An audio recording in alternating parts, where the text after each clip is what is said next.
प्रियांनो, Israeli लोकांनी कधीही परमेश्वराचे आशीर्वाद ओळखले नाहीत. मिस्रामध्ये हे लोक गुलाम बनून जगत असताना जगणं अवघड झाल्यावर त्यांच्या जीवनाचा तो प्रवास जेव्हा क्लेशांनी भरून गेला, त्यांनी केलेला आक्रोश जेव्हा स्वर्गापर्यंत जाऊन पोहोचला, तेव्हा देवाने दया करून त्यांच्याकडे मोशेला पाठवलं व देवाने त्यांना मिस्र देशामधून सुटका मिळवून दिली. वचनदत्त देशात तुम्हाला घेऊन जातो असं बोलला, पण देवाला तर ती आशा होती, पण हे लोक पोहोचू शकले नाही. कारण माहीत आहे, असमाधान, कुरकुर करणं, बडबड करणं, सकाळपासून संध्याकाळपर्यंत देवाच्या विरुद्ध बोलत राहणं, सकाळपासून सायंकाळपर्यंत देवाने निवडलेल्या सेवकाच्या विरुद्ध, मोशे विरुद्ध बोलणं. याचं कारण असं होतं की असमाधानाने भरलेला आत्मा त्यांना लागलेला होता. कुरकुर करणाऱ्या, बडबड करणाऱ्या सैतानाच्या हातामध्ये ते बंधक बनले होते. परिणाम काय झाला माहीत आहे, ते वचनदत्त देशात जाऊ शकले नाही. हे माझ्या जीवा, काय म्हटलं? परमेश्वराचा धन्यवाद कर, तू त्याचे सर्व उपकार, काय म्हटलं? विसरू नका, विसरू नका. आजची तुमची जी काही परिस्थिती आहे ती अतिशय धन्य अशी स्थिती आहे, अतिशय आशीर्वादी स्थिती आहे. आता तुम्ही म्हणाल, नाही नाही पास्टर साहेब, आमचे शेजारचे खूप खुश आहेत, आमच्यापेक्षा आमच्या समोरील घरचे लोक खूप आनंदी राहतात, मी जिथे काम करते तेथे माझी शेजारी बसणारी खूप आनंदात असते.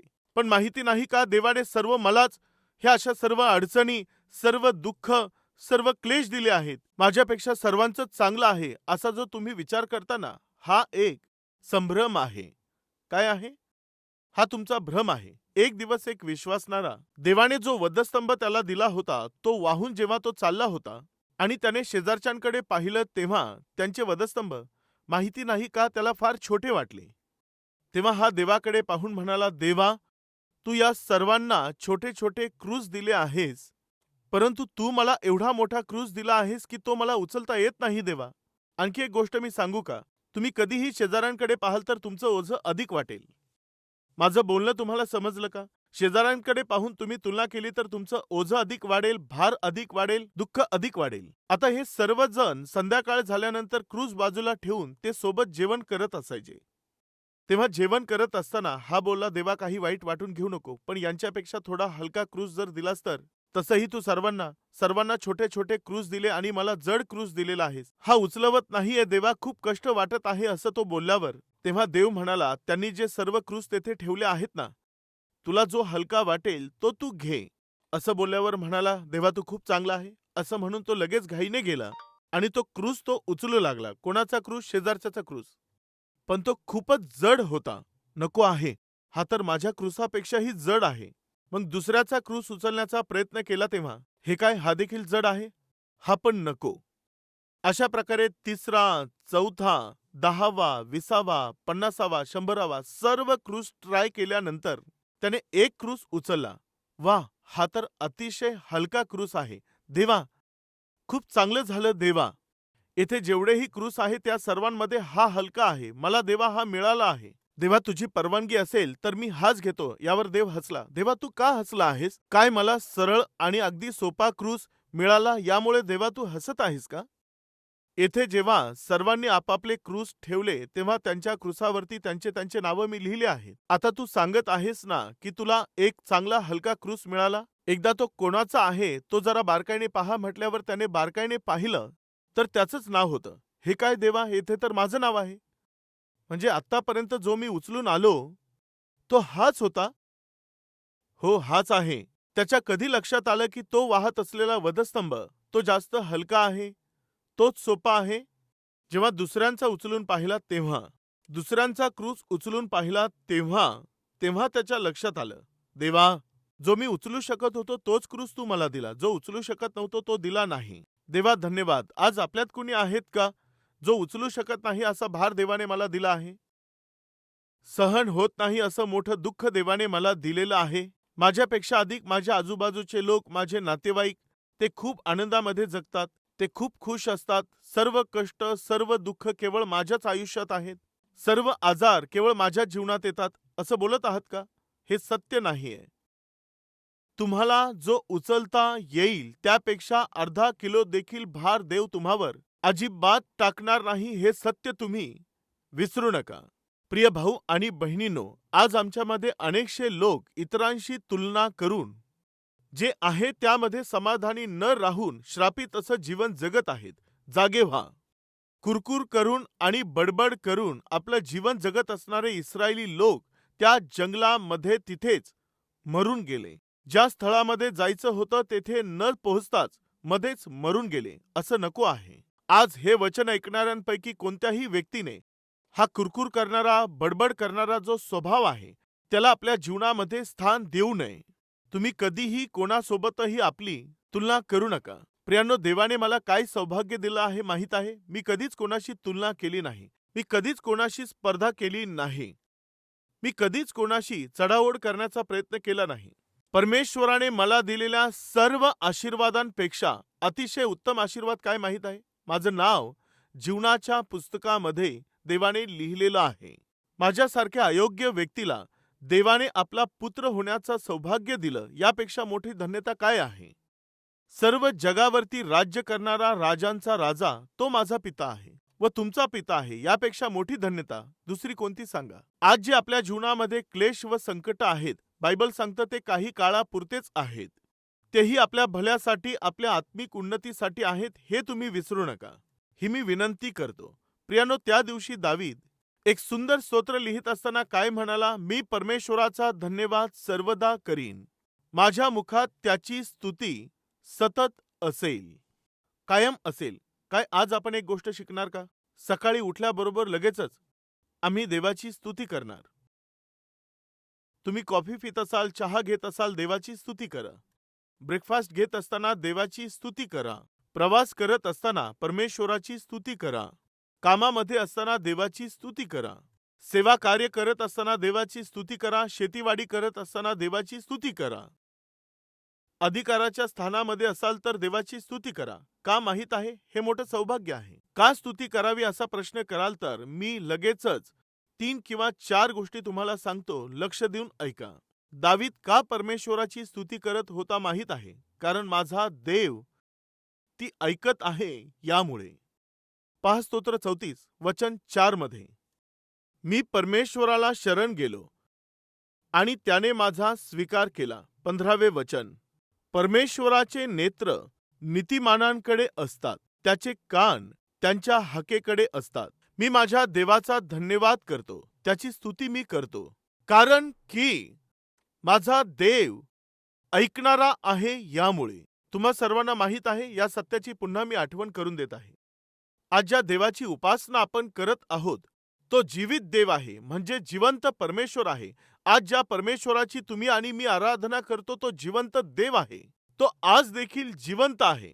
त्याला डोळे असून तो पाहतो, कान असून तो ऐकणार आहे, मन असून आपल्याला समजून घेणार आहे. प्रिय भाऊ व बहिणींनो, कृपया हे तुम्ही समजून घ्या. ज्याची उपासना आपण करतो तो देव जिवंत आहे. तुम्ही ज्याच्यावर प्रेम करता, समजा तो व्यक्ती मरण पावला, काय त्या मरण पावलेल्या व्यक्तीचा फोटो तुम्ही हातामध्ये घेऊन समजा तुम्ही त्याकडे पाहून रडला, मरण पावलेला व्यक्ती तेव्हा उत्तर देईल? सांगा. तुमचं खूप प्रेम असेल किंवा मेलेल्या व्यक्तीने तुम्हावरती खूप प्रेम केलेलं असेल, आता मरण पावल्यानंतर तुम्ही जर रडत असाल तर ते उत्तर देतील का? नाही प्रियांनो. जिवंत मनुष्याकरिता जिवंत परमेश्वरच पाहिजे आहे. आज तुम्ही व मी ज्याची उपासना करतो तो येशू ख्रिस्त जिवंत देव आहे. आपण का देवाची स्तुती केली पाहिजे सांगायचं तर, आपला देव हा जिवंत आहे. तो परमेश्वर तुमची प्रार्थना ऐकत आहे. तुम्ही जितक्याही वेळा प्रार्थना कराल, ऐकण्यासाठी तो देव तयार आहे. कोणत्याही दिवशी तुम्ही देवाच्या सानिध्यामध्ये येऊन प्रार्थना केल्यानंतर देव तुम्हाला म्हणाला का, सारखं सारखं काय येत आहे? तो बोलला का, हे काय आहे, तू सारखा सारखा मला सतावत आहेस, पुन्हा पुन्हा येऊ नकोस? बोलला का? सारखं सारखं मला हे सांगू नकोस, माझ्याकडे टाइम नाहीये, असं बोलला का? सर्व जगावरती राज्य करणारा तो देव, तुम्ही आणि मी ज्यांच्यामध्ये कोणती योग्यता नाही, आपण देवाकडे जाऊन प्रार्थना केल्यावर तो देव जर कान लावून ऐकत आहे तर तो देव किती चांगला आहे. एकदा जरा विचार करा, जेव्हा आपण प्रार्थना करत असतो तेव्हा तो देव ऐकतो. किती लोकांमध्ये हा विश्वास आहे? तुम्ही जी प्रार्थना करता ती देव ऐकतो, हा विश्वास ठेवणारे टाळ्या वाजवा. ठीक आहे. जेव्हा तुम्ही प्रार्थना करता ती देवाने ऐकावी यासाठी आपल्या जीवनामधून एक स्वभाव दिसला पाहिजे. तो स्वभाव आपल्यामध्ये असलाच पाहिजे. कोणता आहे तो स्वभाव? बायबल सांगतं, परमेश्वराचे नेत्र नीतिमानांकडे असतात आणि त्याचे कान त्यांच्या हाकेकडे लागलेले असतात. प्रियांनो ऐका, जेव्हा तुम्ही प्रार्थना करता ती देवाने ऐकावी यासाठी एक कंडिशन आहे. काय आहे कंडिशन सांगायची तर? तुम्ही खरेपणाने जगायचं आहे, नीतिमत्तेने चालायचं आहे. तुम्ही पाप करत राहून, पापी कृत्य करत राहून, तुम्ही सैतानाच्या अधीन होत राहून, सैतान जे सांगेल ते तुम्ही करत राहून जर तुम्ही परमेश्वराकडे जाऊन प्रार्थना केली आणि देव ती ऐकेल, तर हे खोटं आहे. देवाने तुमची प्रार्थना ऐकावी, देवाने तुमची विनंती ऐकावी, तर सर्वात प्रथम हे विसरू नये, तुम्ही धार्मिकतेने जीवन जगलं पाहिजे. पेत्राचे पहिले पत्र, अध्याय 3, 10 वचनापासून 12 वचनापर्यंत पहा. कारण जीविताची आवड धरून चांगले दिवस पाहावे अशी ज्याची इच्छा आहे. तुम्हापैकी किती लोकांची इच्छा आहे? हात दाखवा. चांगले दिवस पाहण्याची आशा करणारे लोक. तर मग ऐका देवाचं वचन काय सांगत आहे. जीविताची आवड धरून चांगले दिवस पाहावे अशी ज्याची इच्छा असेल, ते कोणीही व्यक्ती असेल, ज्या कोणाला चांगले दिवस पाहिजे आहेत, त्याने वाईटापासून आपली जीभ व कपटी भाषणापासून आपले ओठ आवरावेत. प्रियांनो ऐका, तुम्हाला चांगले दिवस पाहिजे आहेत का? तर आपल्या जिभेला आवर घाला.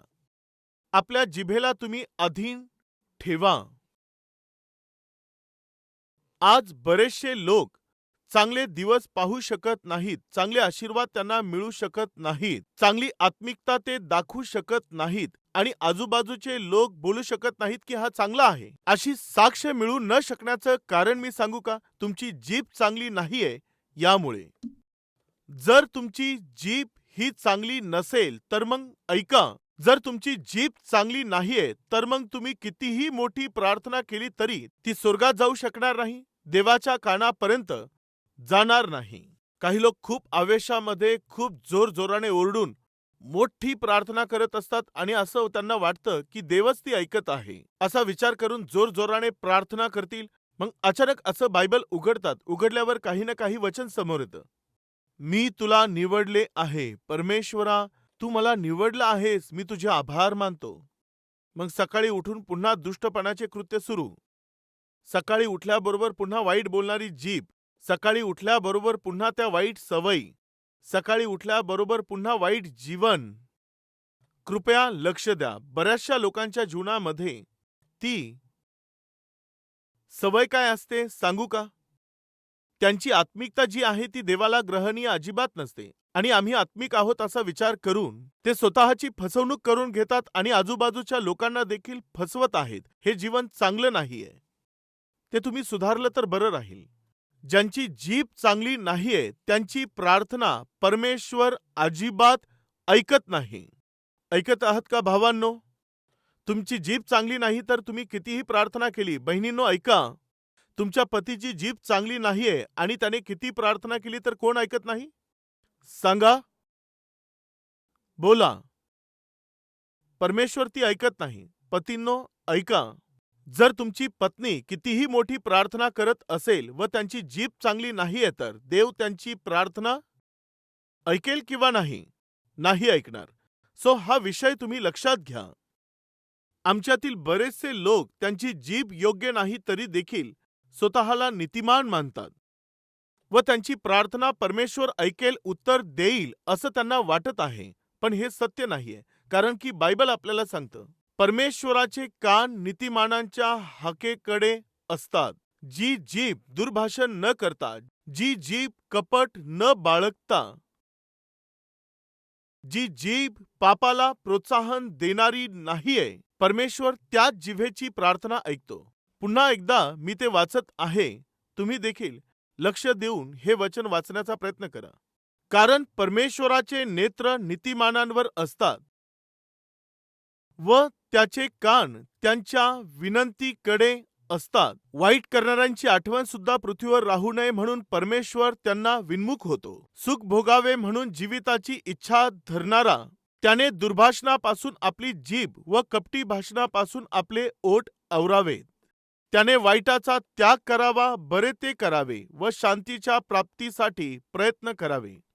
प्रयत्न करायचा आहे. परमेश्वर कोणाची प्रार्थना ऐकेल माहीत आहे. ज्याची जीभ चांगली आहे त्याचीच प्रार्थना तो ऐकेल. व दुसरं, परमेश्वर कोणाची प्रार्थना ऐकतो माहीत आहे. शांतीसाठी जे झटत असतात त्यांची प्रार्थना ऐकतो.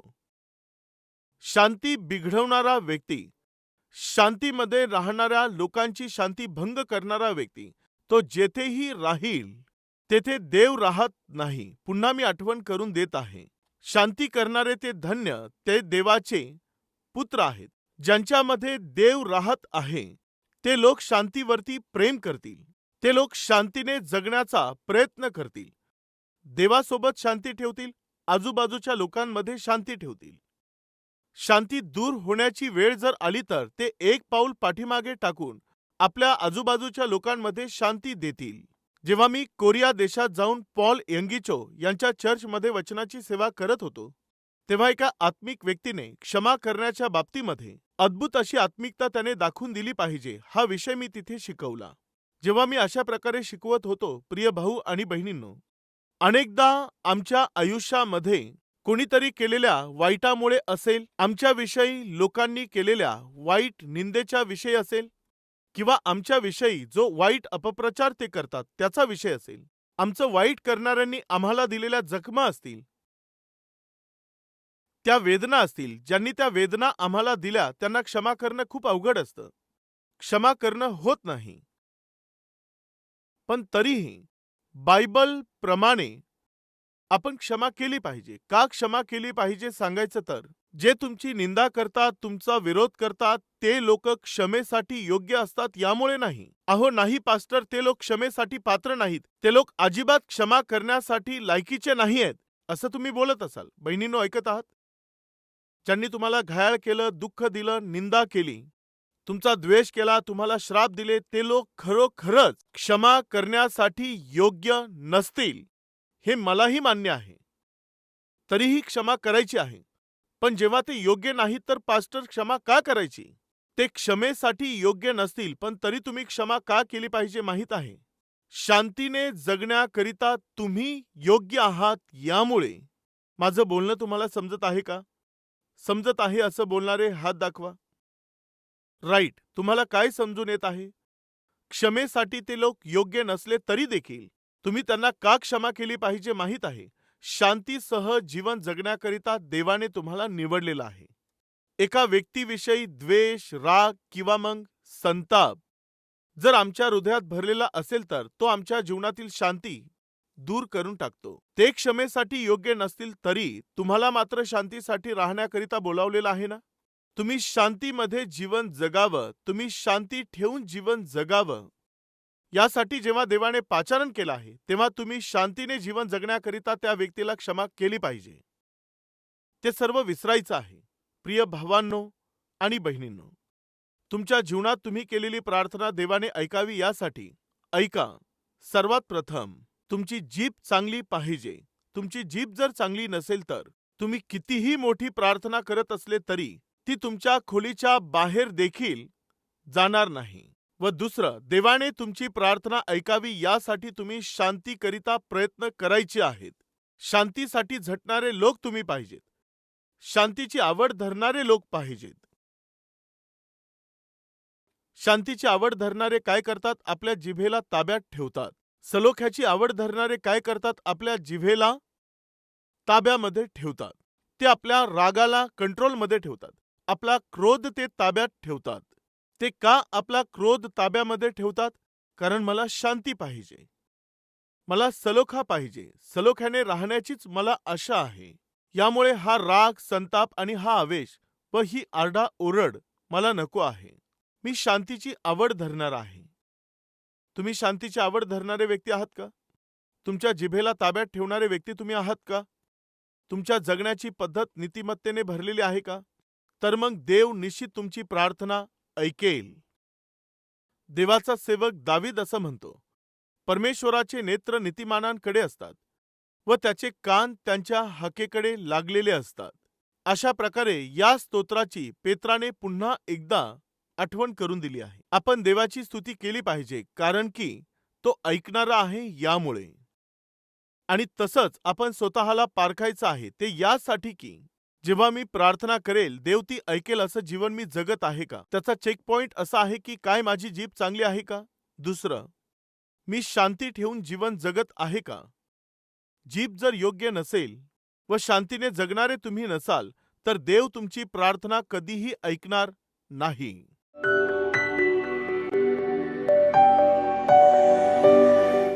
महान पवित्र प्रेमळ परमेश्वर देवा, अगदी सरळ व स्पष्टपणे तू आम्हाशी बोलला आहेस. तुझे आभार मानतो. सकाळी उठल्यापासून तर झोपेपर्यंत आमच्या जीवनामध्ये जे असलं पाहिजे देवा, ते आभार रूपी जीवन तू परमेश्वरा आम्हाला दे.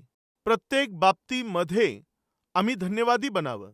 जे आम्हाला मिळत आहे, आम्ही अनुभवत आहोत त्या प्रत्येक गोष्टींसाठी धन्यवाद द्यावे असं जीवन तू दे.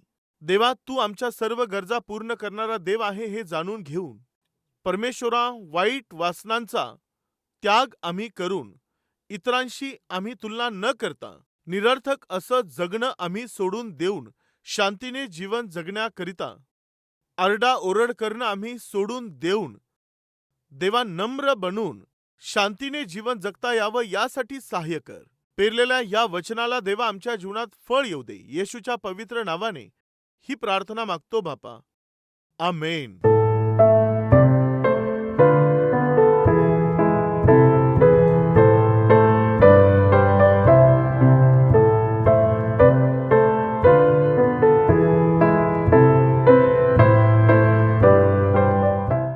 आमचा पत्ता Calvary, post box number 30, Kukatpally, Hyderabad 72.